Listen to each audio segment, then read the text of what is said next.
ಶ್ರೀ ಗುರುಭ್ಯೋ ನಮಃ ಹರಿ ಓಂ. ಯೋಂತಃ ಪ್ರವಿಶ್ಯ ಮಮ ವಾಚಮಿಮಾಂ ಪ್ರಸುಪ್ತಾಂ ಸಂಜೀವಯತ್ಯಖಿಲ ಶಕ್ತಿಧರ ಸ್ವಧಾಮ್ನಾ ಅನ್ಯಾಂಶ್ಚ ಹಸ್ತಚರಣಶ್ರವಣತ್ವಗಾದೀನ್ ಪ್ರಾಣಾನ್ನಮೋ ಭಗವತೆ ಪುರುಷಾಯ ತುಭ್ಯಂ.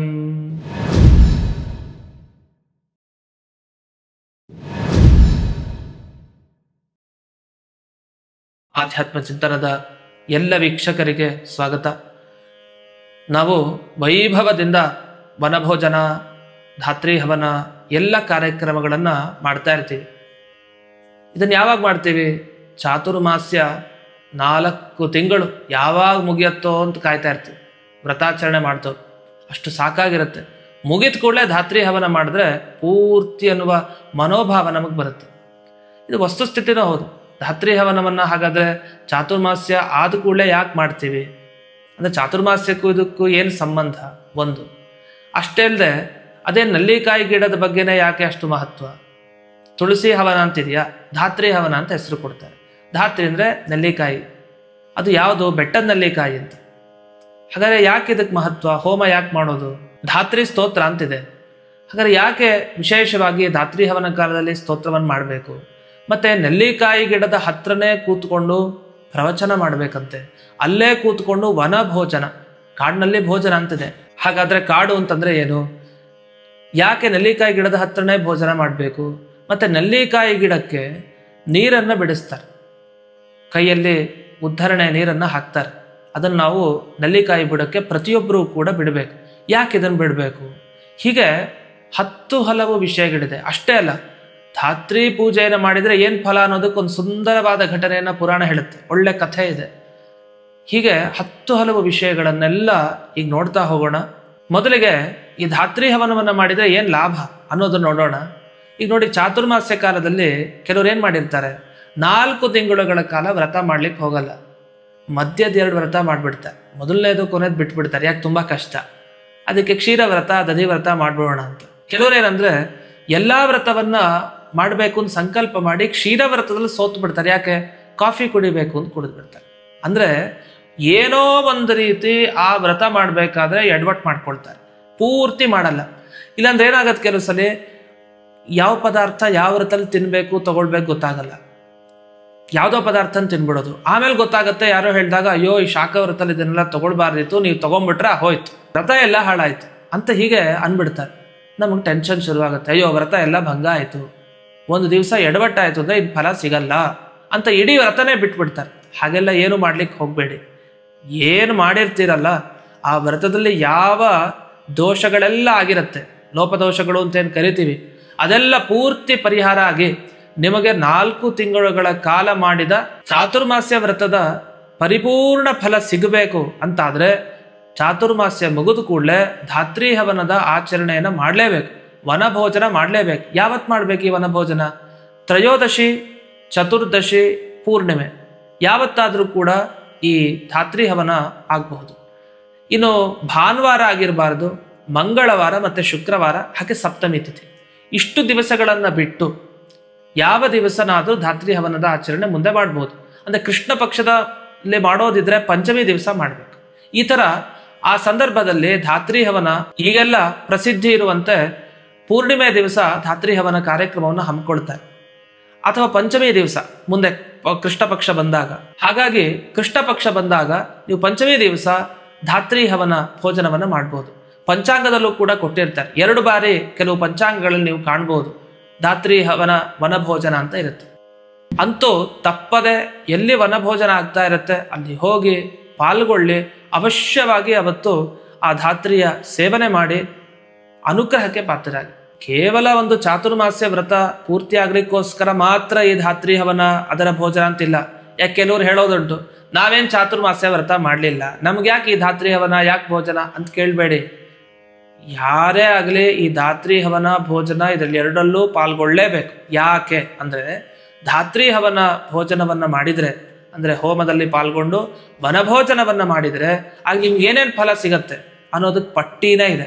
ಅದಕ್ಕೆ ನೋಡಿ, ಮೊದಲನೇದು, ನಿಮಗೆ ಒಳ್ಳೆಯ ಆಯುಷ್ಯ ಬೇಕಾ, ಪುತ್ರ ಪೌತ್ರ ಎಲ್ಲರೂ ಆಗಬೇಕಾ, ಮಕ್ಕಳು ಮೊಮ್ಮಕ್ಕಳು ನಿಮ್ಮ ವಂಶದ ಉದ್ಧಾರ ಆಗಬೇಕಾ? ಅಷ್ಟೇ ಅಲ್ಲ, ಈಗ ಗೊತ್ತಿಲ್ಲದೆ ನಾವು ಅನೇಕ ಪಾಪಗಳನ್ನು ಮಾಡಿರ್ತೀವಿ. ಏನೇನು ಪಾಪ ಮಾಡಿರ್ತೀವಿ ಅಂತ ಅದನ್ನೊಂದು ಪಟ್ಟಿನೇ ಮಾಡ್ತಾರೆ. ಅದನ್ನ ಈ ಸಂಕಲ್ಪ ಮಾಡ್ತಾರಲ್ಲ ಧಾತ್ರಿ ಹವನದ ಸಂದರ್ಭದಲ್ಲಿ, ಹೋಮದಲ್ಲಿ, ಆಗೆಲ್ಲ ಹೇಳ್ತಾರೆ.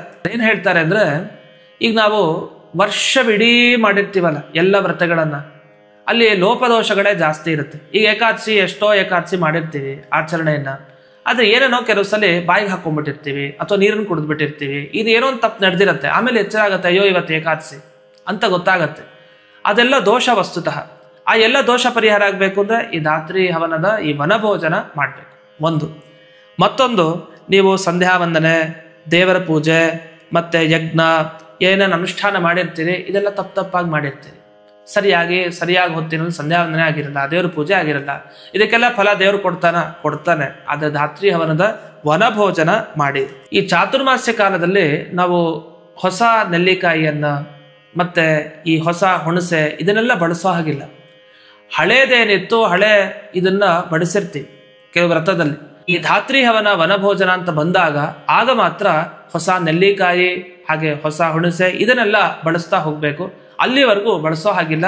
ಇದೊಂಥರ ಏನಂದ್ರೆ, ಒಂದು ಮಾತಿದೆ, ಉತ್ತರಾಯಣ ಕಾಲದಲ್ಲಿ 6 ತಿಂಗಳುಗಳ ಕಾಲ ಏನಿದೆ ಅಲ್ಲೆಲ್ಲ ನಾವು ಹೊಸದಾಗಿ ಬಂದ ಧಾನ್ಯಗಳನ್ನೆಲ್ಲ ತಿಂದಿರ್ತೀವಿ, ಅನ್ನ ಎಲ್ಲ ಸ್ವೀಕಾರ ಮಾಡಿರ್ತೀವಿ. ಹಾಗೆ ದಕ್ಷಿಣಾಯನದಲ್ಲಿ ಈ ಕಾಲದಲ್ಲಿ ಬಂದಂತಹ ಎಲ್ಲ ಧಾನ್ಯಗಳನ್ನು ಸ್ವೀಕಾರ ಮಾಡಿರ್ತೀವಿ. ಆದರೆ ಧಾನ್ಯ ಶುದ್ಧಿ ಆಗ್ಬೇಕಂತೆ, ಅಂದ್ರೆ ಹೊಸ ಧಾನ್ಯವನ್ನ ಸ್ವೀಕಾರ ಮಾಡಬೇಕು, ಹಳೆ ಧಾನ್ಯವನ್ನ ಬಿಡಬೇಕು. ಹೊಸ ಧಾನ್ಯವನ್ನ ಸ್ವೀಕಾರ ಮಾಡ್ಬೇಕಾದ್ರೆ ಕೆಲವು ಪ್ರಕ್ರಿಯೆ ಇದೆ. ಅದರಲ್ಲಿ ಉತ್ತರಾಯಣ ಕಾಲದಲ್ಲೇ ಏನೋ ಹೊಸದಾಗಿ ನಾವು ಸ್ವೀಕಾರ ಮಾಡ್ತೀವಲ್ಲ ಧಾನ್ಯಗಳನ್ನೆಲ್ಲ ಅನ್ನ ರೂಪದಲ್ಲಿ, ಅದು ಮಾಡ್ಬೇಕಾದ್ರೆ ಆಗ್ರಾಯಣೇಷ್ಟಿ ಅಂತ ಒಂದು ಯಾಗ ಮಾಡಬೇಕು. ಅದನ್ನ ಮಾಡಿ ಸ್ವೀಕಾರ ಮಾಡಬೇಕು. ಆದರೆ ದಕ್ಷಿಣಾಯನದಲ್ಲಿ ಅಂಥ ಒಂದು ಯಾಗ ಹೇಳಲಿಲ್ಲ. ಏನು ಹೇಳಿದ್ರು ಅಂದ್ರೆ, ಕಾರ್ತೀಕ ಮಾಸದ ಅಂಗವಾದ ಧಾತ್ರಿ ಹವನ ಭೋಜನ ಮಾಡಿದ್ರೆ ಸಾಕು, ಅದಾದ ಮೇಲಿಂದ ನೀವು ನೂತನವಾದ ಈ ಧಾನ್ಯಗಳನ್ನ ಅನ್ನವನ್ನ ಸ್ವೀಕಾರ ಮಾಡ್ಬೋದು ಅಂತ ಹೇಳಿದ್ದಾರೆ.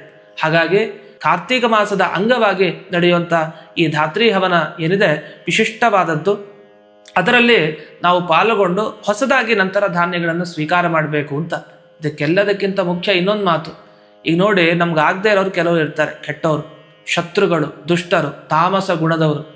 ಇವ್ರ ಮನೇಲಿ ತಿನ್ನೋ ಥರ ಪರಿಸ್ಥಿತಿ ಬಂದ್ಬಿಡ್ತು, ಅಥವಾ ಅವ್ರು ಯಾರೋ ಬೇರೆಯವ್ರ ಮುಖಾಂತರ ನಮಗೆ ಕೊಟ್ಟರು ತಿನ್ನಲಿಕ್ಕೆ ಅಂತ.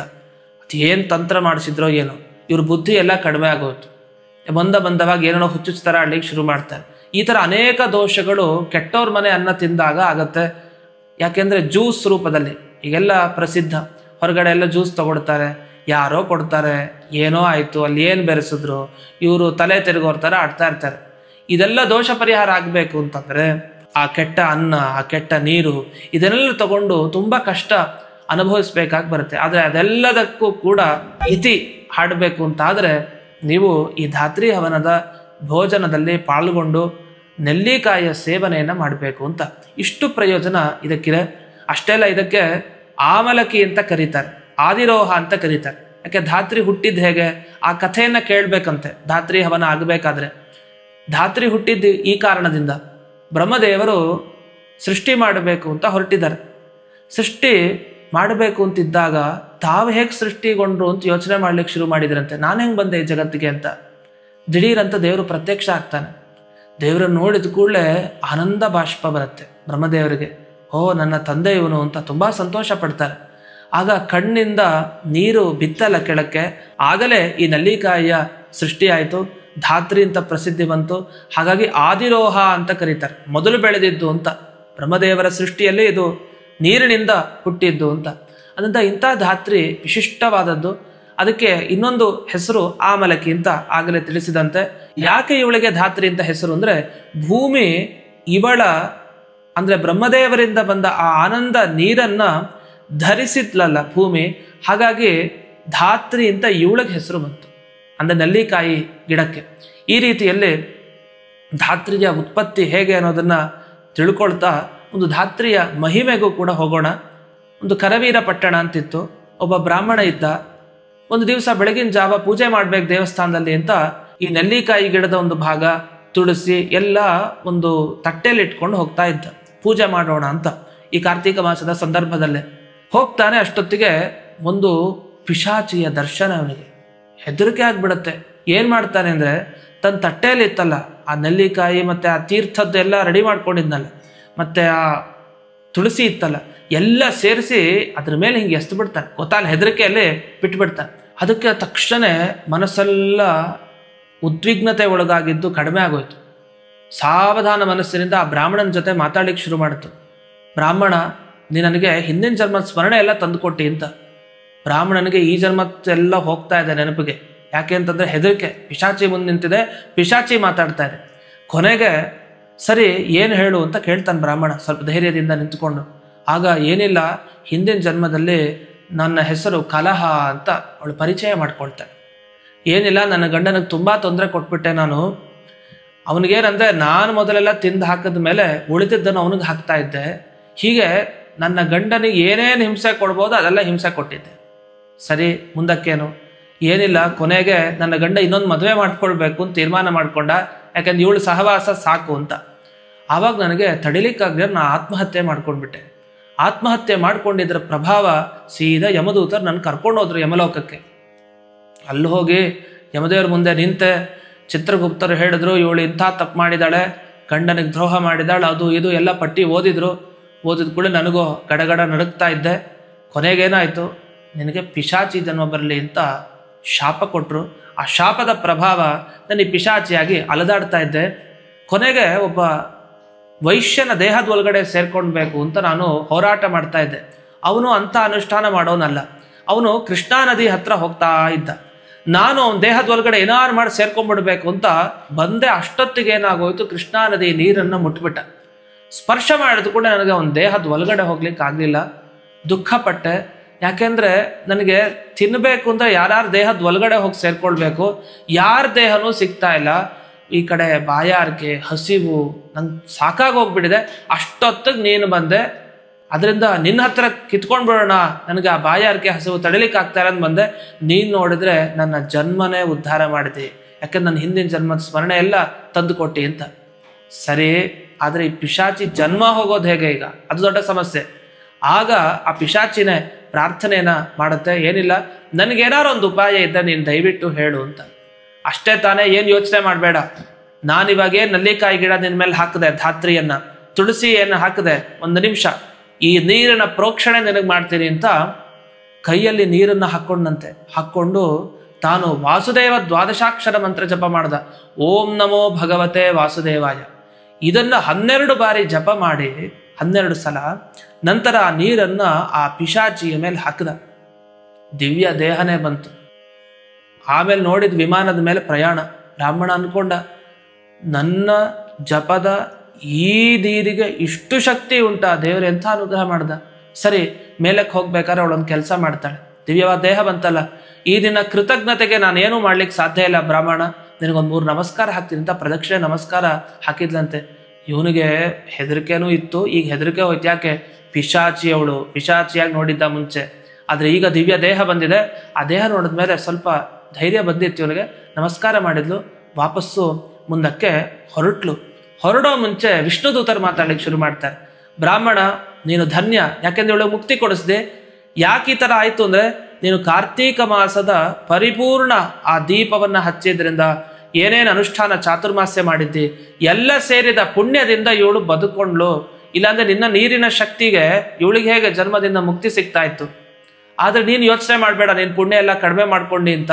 ಯಾಕೆಂದ್ರೆ ನೀನು ಕೊಟ್ಟ ಪುಣ್ಯ ಅರ್ಧ ಪುಣ್ಯ ಅಷ್ಟೇ. ಅರ್ಧ ಪುಣ್ಯದಿಂದಲೇ ಇವಳಿಗೆ ಮುಕ್ತಿ ಆಯಿತು. ಅಲ್ಲ, ಇನ್ನು ಅರ್ಧ ಪುಣ್ಯ ನಾನು ಹೆಂಗೆ ಸಂಪಾದನೆ ಮಾಡಲಿ? ಯೋಚನೆ ಮಾಡಬೇಡ. ಇಂಥ ಒಳ್ಳೆ ಕೆಲಸ ಮಾಡಿದ್ದಕ್ಕೆ ನನಗೆ ದುಪ್ಪಟ್ಟು, ಇನ್ನು 2 ಪಟ್ಟು ಜಾಸ್ತಿ ಆಯ್ತು ನಿನ್ನ ಪುಣ್ಯ. ಅದು ನಿನಗೂ ಒಳ್ಳೆಯದಾಗಲಿ. ನಿನಗೂ ಕಾಲಕ್ಕೆ ಹೀಗೆ ಆಚರಣೆ ನಿರಂತರವಾಗಿ ಕಾರ್ತೀಕ ಮಾಸ ತಪ್ಪದೆ ಆಚರಿಸ್ತಾ ಹೋಗು. ಚಾತುರ್ಮಾಸ್ಯ ವಿಶೇಷವಾಗಿ ಆಚರಣೆ ಮಾಡು. ಕೊನೆಗಾಲದಲ್ಲಿ ನಿನಗೂ ಕೂಡ ನಾವು ಬಂದು ವಿಷ್ಣು ದೂತರು ನಿನ್ನನ್ನು ಕರ್ಕೊಂಡು ಹೋಗ್ತೀವಿ ವಿಮಾನದಲ್ಲಿ ಅಂತ ಆಶೀರ್ವಾದ ಮಾಡಿ ಹೋಗ್ತಾರಂತೆ. ಹಾಗಾದರೆ ಧಾತ್ರಿ ಅಂದರೆ ನೆಲ್ಲಿಕಾಯಿಯ ಗಿಡದ ನೀರಿನ ಸಿಂಚನ ಅಷ್ಟೆ. ನೀರು ಸಿಂಪಡಿಸಿದ ಮಾತ್ರಕ್ಕೆ. ತುಳಸಿಯ ಬಗ್ಗೆನೂ ಇದೆ ಮಹಿಮೆ. ತುಳಸಿ ಮತ್ತು ಈ ಧಾತ್ರಿ ಎರಡೂ ಕೂಡ ಎಷ್ಟು ವಿಶಿಷ್ಟತೆಯನ್ನು ಪಡೆದಿದೆ ಅನ್ನೋದು ಈ ಕಥೆಯ ಮುಖಾಂತರ ನಾವು ತಿಳ್ಕೊಳ್ಬಹುದು. ಇಂತಹ ಅದ್ಭುತವಾದ ಮಹಿಮೆಯನ್ನು ಪಡೆದಿತ್ತು ಧಾತ್ರಿ. ಅಷ್ಟೇ ಅಲ್ಲ, ಧಾತ್ರಿಯನ್ನು ಆಮಲಕಿ ಅಂತ ಕರೀತಾರೆ. ಧಾತ್ರ್ಯಾರಿಷ್ಟ ಅಂತ ಒಂದು ಔಷಧಿನೂ ಸಿಗುತ್ತೆ. ಎಷ್ಟು ಔಷಧಿ ಗುಣ ಇದರಲ್ಲಿ ಇದೆ ಅಂತಂದರೆ, ಒಂದು ನೆಲ್ಲಿಕಾಯಿಯ ರಸ ಮತ್ತು ಜೇನುತುಪ್ಪ ಮತ್ತು ಸಕ್ಕರೆ ಇದನ್ನೆಲ್ಲ ತಗೊಳ್ತಾ ಇದ್ದರೆ ಅಂಥವನಿಗೆ ಎಂಥ ರೋಗವೂ ಕೂಡ ಪರಿಹಾರ ಆಗತ್ತೆ. ಅದು ಪಾಂಡು ರೋಗ, ಜಾಂಡಿಸ್ ಆಗ್ಬೋದು, ಹಾರ್ಟ್ ಪ್ರಾಬ್ಲಮ್ ಇರ್ಬೋದು, ಈ ಥರ ಅನೇಕ ತರಹದ ಒಂದಕ್ಕೆ ಔಷಧಿ ಈ ಆಮಲಕಿ. ಅದನ್ನ ಹೊಸ ನೆಲ್ಲಿಕಾಯಿಯನ್ನು ಉಪಯೋಗಿಸ್ತಾ ಹೋಗಬೇಕು. ಅದಕ್ಕೆ ಮೊದಲು ದೇವರಿಗೆ ಸಮರ್ಪಣೆ ಮಾಡಿ ದೇವರಿಗೆ ಪೂಜೆ ಅಂತ ಸಲ್ಲಿಸಿ ನಾವು ಸ್ವೀಕಾರ ಮಾಡಿದರೆ ಇಂಥ ಅನೇಕ ರೋಗಗಳಿಗೂ ಇದೊಂದು ದಿವ್ಯವಾದ ಔಷಧ ಆಗಿದೆ. ಹಾಗಾಗಿ ಆಮಲಕಿಯನ್ನು ಸೇವೆ ಮಾಡಬೇಕು. ಇನ್ನೊಂದು, ಅಲ್ಲಿ ನೆಲ್ಲಿಕಾಯಿಯ ಬುಡಕ್ಕೆ ನೀರನ್ನು ಬಿಡಿಸ್ತಾರೆ ಅಂತ ಹೇಳಿದೆ. ಅದರ ಉದ್ದೇಶ ಏನಂದರೆ, ನಾವು ಯಾವಾಗ ನೀರನ್ನು ನೆಲ್ಲಿಕಾಯಿ ಗಿಡದ ಬುಡಕ್ಕೆ ಹಾಕ್ತೀವಿ ಆಗ ಅಲ್ಲಿರುವಂಥ ಕ್ರಿಮಿ ಕೀಟಗಳು ಯಾವ್ದ್ಯಾವ್ದಿವೆ ಅಥವಾ ಈ ಭೂಮಿಯಲ್ಲಿ ಇರುವಂಥ ಅನೇಕ ಮರಗಳು ಗಿಡಗಳು ಯಾರ್ಯಾರು ಇಂಥ ಜನ್ಮವನ್ನು ಪಡೆದಿವೆ ಅದಕ್ಕೆಲ್ಲ ಮುಕ್ತಿ ಆಗತ್ತಂತೆ. ಅದಕ್ಕೆ ನೀವು ಅನುಕೂಲ ಮಾಡಿ ಕೊಟ್ಟಂತೆ. ಅದರಿಂದ ಅವರೆಲ್ಲ ಆಶೀರ್ವಾದ ಮಾಡಿ ಹೋಗ್ತಾರೆ ಅಂತ. ಆಶೀರ್ವಾದ ಅಂದ್ರೆ ಏನಂತ, ನಮಗೆ ಒಳ್ಳೆಯದನ್ನು ಮಾಡಿದ್ರಿ, ನೀವೆಲ್ಲ ನೀರನ್ನು ಹಾಕಿ ತೃಪ್ತಿಯನ್ನು ಪಡಿಸಿದ್ರಿ, ಈ ಕಾರ್ತೀಕ ಮಾಸದ ಈ ಧಾತ್ರಿ ಹವನದ ಸಂದರ್ಭದಲ್ಲಿ ನಿಮಗೆಲ್ಲ ಒಳ್ಳೆಯದಾಗಲಿ ಅಂತ ಅನ್ಕೊಂಡು ಹೋಗ್ತಾರಂತೆ. ಈ ರೀತಿ ಅವರಿಗೆಲ್ಲ ಒಳ್ಳೆ ಗತಿಯನ್ನು ಕೊಡಿಸಿದ ಪುಣ್ಯ ನಿಮ್ಗೆ ಸಿಗತ್ತೆ. ಅಷ್ಟೇ ಅಲ್ಲ, ಆ ನೆಲ್ಲಿಕಾಯಿ ಗಿಡದ ಬಳಿಯೇ ಭೋಜನವನ್ನು ಮಾಡಬೇಕು. ಅದನ್ನು ವನಭೋಜನ ಅಂತಂದರೆ, ವನ ಅಂದರೆ ಏನು ಅಂತ ಪರಿಚಯ ಮಾಡ್ತಾರೆ. ನಾವು ಹಿಂದಿನ ಕಾಲದಲ್ಲಿ ಏನು ಮಾಡ್ತೀವಿ, ಸಿಟಿಲಿರೋರೆಲ್ಲ ದೇವಸ್ಥಾನದಲ್ಲಿ ಆಗ್ತಾ ಇದೆ ಅಂತ, ಕಾಡ ದೇವಸ್ಥಾನ ಕಾಡಲ್ಲ, ಅಲ್ಲಿ ಹೋಗ್ಬಿಡ್ತೀವಿ, ಯಾವುದೋ ಬಿಲ್ಡಿಂಗ್ ಕೆಳಗಡೆ ಧಾತ್ರಿ ಹವನ ಆಗ್ತಾ ಇದೆ ಅಂತ ಅಲ್ಲಿ ಭೋಜನ ಮಾಡಿ ಬಂದ್ಬಿಡ್ತೀವಿ. ಅಲ್ಲ, ನೀವು ನಿಮ್ಮ ಹಳ್ಳಿಗಳಿಗೆ ಹೋಗಿ, ಯಾವುದೋ ಹಳ್ಳಿಲಿ ನಡೀತಾ ಇದ್ರೆ ಅಲ್ಲಿ ಹೋಗಿ, ಅಲ್ಲಿ ಮಾವಿನ ಮರ ಇರ್ಬೋದು, ಹುಣಸೆ ಮರ ಇರ್ಬೋದು, ಆಲದ ಮರ ಇರ್ಬೋದು, ಅಲ್ಲಿ ನೆಲ್ಲಿಕಾಯಿ ಗಿಡಗಳು ಬೆಳೆದಿರಬೇಕು. ಅಂಥ ಸ್ಥಳಕ್ಕೆ ಹೋಗಿ ಧಾತ್ರಿ ಹವನದ ಭೋಜನ ಮಾಡಬೇಕು. ಆಗ ಪೂರ್ತಿ ಫಲ ಸಿಗುತ್ತೆ. ಆದರೆ ಏನೇ ಮಾಡಿದ್ರು ನೆಲ್ಲಿಕಾಯಿ ಗಿಡದ ಹತ್ತಿರದಲ್ಲೇ ಇದ್ದು ನೀವು ಮಾಡಬೇಕು. ಆಗ ಪೂರ್ಣ ಫಲ ನಮಗೆ ಸಿಗೋದು, ಇಲ್ಲ ಅರ್ಧಂಬರ್ಧ ಫಲ ಸಿಗುತ್ತೆ. ಹಾಗಾಗಿ ಇದನ್ನು ಗಮನಿಸ್ಕೊಡ್ತಾ, ಧಾತ್ರಿ ಗಿಡಕ್ಕೆ, ನೆಲ್ಲಿಕಾಯಿ ಗಿಡಕ್ಕೆ ಯಾಕೆ ಇಷ್ಟು ವೈಶಿಷ್ಟ್ಯ ಅಂದರೆ, ಅಲ್ಲಿರೋ ದೇವತೆಗಳು ನೆನಪಿಸ್ಕೊಳ್ಳಿ. ಅಲ್ಲಿ ಭಗವಂತ ಅಂದರೆ ಸಾಕ್ಷಾತ್ ವಿಷ್ಣು ನೆಲ್ಲಿಕಾಯಿ ಗಿಡದ ಮೂಲದಲ್ಲೇ ಇರ್ತಾನಂತೆ. ಇನ್ನು ಅಗ್ರಭಾಗದಲ್ಲಿ, ಮೇಲಿನ ಭಾಗದಲ್ಲಿ ಬ್ರಹ್ಮದೇವರ ಸನ್ನಿಧಾನ. ಇನ್ನು ಅಷ್ಟೇ ಅಲ್ಲ, ಅದರ ಕೊಂಬೆಗಳಲ್ಲಿ ರುದ್ರದೇವರಿರ್ತಾರೆ. ಅದರ ಹೂವುಗಳ ಥರ ಇರುವಂತಹ ಭಾಗದಲ್ಲಿ ಮರುತ್ತುಗಳಿರ್ತಾರೆ.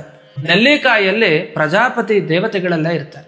ಹಾಗಾದರೆ ಇಷ್ಟೆಲ್ಲ ವಿಶಿಷ್ಟವಾದ ದೇವತಾ ಸನ್ನಿಧಾನ ಆ ನೆಲ್ಲಿಕಾಯಿ ಗಿಡಕ್ಕಿದೆ ಅಂತಂದಮೇಲೆ ಅದರ ಸೇವನೆ, ಅದರ ಹತ್ತಿರ ಬಲಿಪ್ರದಾನ ಅಂತಲೂ ಮಾಡಿಸ್ತಾರೆ ಆ ಭೋಜನ ಕಾಲದಲ್ಲಿ.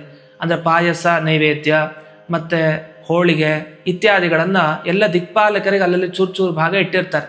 ಇನ್ನೊಂದು ಮುಖ್ಯ ಕೆಲಸ ತಪ್ಪದೆ ಅವತ್ತಿನ ದಿವಸ ನೆಲ್ಲಿಕಾಯಿ ಗಿಡಕ್ಕೆ ಪ್ರದಕ್ಷಿಣೆ ಬನ್ನಿ. ಎಷ್ಟು ಪುಣ್ಯ ಅಂದರೆ, ಅಶ್ವಮೇಧ ಯಾಗ, ರಾಜಸೂಯ ಯಾಗ ಮಾಡಿದಷ್ಟು ಪುಣ್ಯನೋ ಅಷ್ಟು ಪುಣ್ಯ ಇದರಿಂದ ಸಿಗತ್ತೆ. ಎಲ್ಲ ತರಹದ ದೋಷ, ವರ್ಷ ಪೂರ್ತಿ ನಾವೇನು ತಪ್ಪು ಮಾಡಿರ್ತೀವಿ, ಗೊತ್ತಿಲ್ಲದೇನೋ ಗೊತ್ತಿದ್ದೋ, ಒಂದು ಅವಕಾಶ ಈ ಧಾತ್ರಿ ಹವನ ಭೋಜನ ಮಾಡಿದರೆ ಎಲ್ಲ ಪರಿಹಾರ ಆಗತ್ತೆ. ಹಾಗಾಗಿಯೇ ರಶ್ ಇರುತ್ತೆ ಧಾತ್ರಿ ಹವನ ಭೋಜನದಲ್ಲಿ. ಯಾಕೆ ಅಂದರೆ ಎಲ್ಲ ತರಹದ ದೋಷ ಪರಿಹಾರ ಆಗುತ್ತೆ. ಅದೊಂದು ಒಳ್ಳೆಯ ಅವಕಾಶ ನಮಗೆ. ಅದರಿಂದ ವಂಚಿತರಾಗಬಾರ್ದು. ಆದ ಕಾರಣ ನೀವೆಲ್ಲರೂ ತಪ್ಪದೆ ಚಾತುರ್ಮಾಸ್ಯ ವ್ರತವನ್ನು ಮಾಡಿರ್ತೀರೋ, ಮಾಡದೇ ಇರ್ತೀರೋ, ಅರ್ಧಂಬರ್ಧ ಮಾಡಿದ್ರೋ ಏನೂ ತೊಂದರೆ ಇಲ್ಲ. ಅದಕ್ಕೆ ವಿಚಾರ ಮಾಡೋದು ಬೇಡ. ನಾವೇನು ಈ ವರ್ಷವಿಡೀ ಒಂದಿಷ್ಟು ಪುಣ್ಯ ಕೆಲಸ ಅಂತ ಮಾಡಿದ್ದೀವಿ, ಅದಕ್ಕೆ ಸರಿಯಾಗಿ ನಮಗೆ ದೇವರು ಫಲ ಕೊಡಬೇಕು ಅಂದರೆ ತಪ್ಪದೆ ನೀವೆಲ್ಲರೂ ಕೂಡ ಈ ಧಾತ್ರಿ ಹವನ ಎಲ್ಲಿ ನಡೀತಾ ಇದೆಯೋ ಅಲ್ಲಿ ಹೋಗಿ ಭಾಗವಹಿಸಿ.